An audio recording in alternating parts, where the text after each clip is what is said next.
Tech rumors from all over the internet, smash them into an easily digestible capsule format, and deliver it to you every week. Well, this week we're talking about the Motorola X, an HTC One for Windows Phone, Facebook's foray into RSS readers, and the potential name of Nokia's highly anticipated EOS phone. This is Rumor Roundup, so let's get rumoring.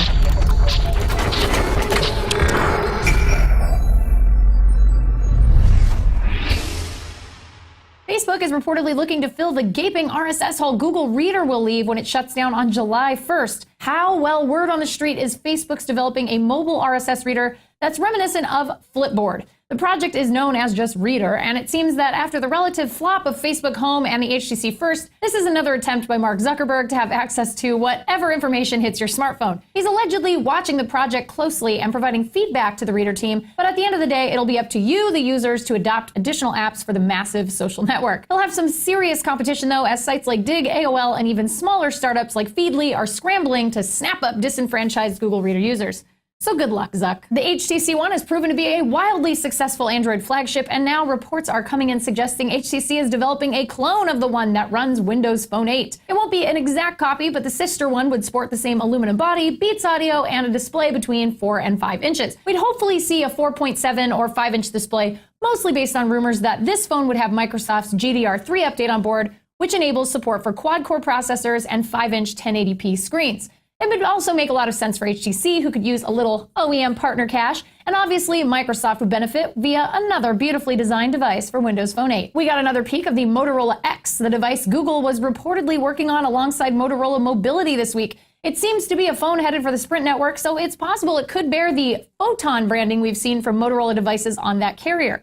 It's not confirmed to be the Moto X in pictures, but the source involved believes it is the Moto X, and goes on to say the phone has an approximately 4.5-inch screen, Android 4.2.2 Jelly Bean, 16 gigs of storage, a 1.7 gigahertz Snapdragon processor, and 2 gigs of RAM on board. Those aren't exactly mind-blowing specs, but it'll be interesting to see how Google balances owning an active Android OEM with appeasing third-party companies like Samsung and HTC.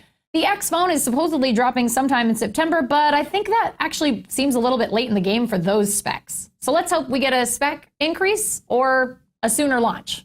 Lastly, we may have a name for the newest Windows Phone 8 flagship from Nokia, or Nokia, depending on where you live in the world. The long-rumored and highly anticipated Nokia EOS is a Win Phone 8 device with a 41-megapixel Carl Zeiss lens on board with pure view technology. We'll almost definitely see the final product on July 11th at Nokia's event, but this week the official name for the device may have leaked. Infamous mobile leaker at EVLeaks on Twitter claims that the Nokia EOS will officially be the Nokia Lumia 1020. It makes the most sense considering the Lumia 920 was the last flagship Lumia, but we're still going to cross all of our fingers and toes and hope this isn't just another AT&T exclusive here in the US at launch, because the wait for the Lumia 928 on Verizon and T-Mobile's 925 was way too long. Also, carrier exclusives kind of suck, right? We're going to take a minute to thank our sponsor today, Gamefly. Buying games for your console can be pretty pricey, especially if you're a power player who eats up games like Last of Us for breakfast. So the best way to go about it is to rent your games from Gamefly.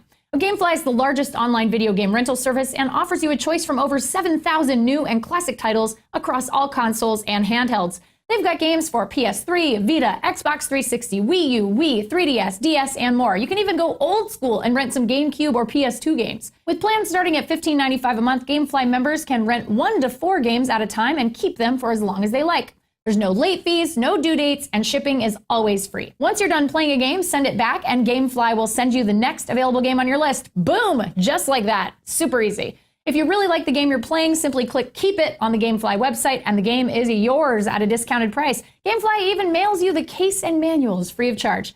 Techno Buffalo fans, you guys out there get a 15-day free trial when you go to www.gamefly.com/technobuffalo. Make sure you use that link so they know we sent you. One more thing before we go, I want to tell you guys about Driven, our car-centric show over on TechFeed. John Redinger, the actual John Redinger, not John, which is my name, here on Techno Buffalo's channel. So you definitely want to check it out. Just click right here. Click there and you'll be able to see the episode. Thank you so much for watching another episode of Rumor Roundup. We hope you enjoyed it. Leave them comments down below and we'll be back next week with a whole new group of rumors to discuss. Give us a thumbs up if you like the show. We always appreciate that. And be sure to visit technobuffalo.com for all the latest and greatest tech news. See you next time.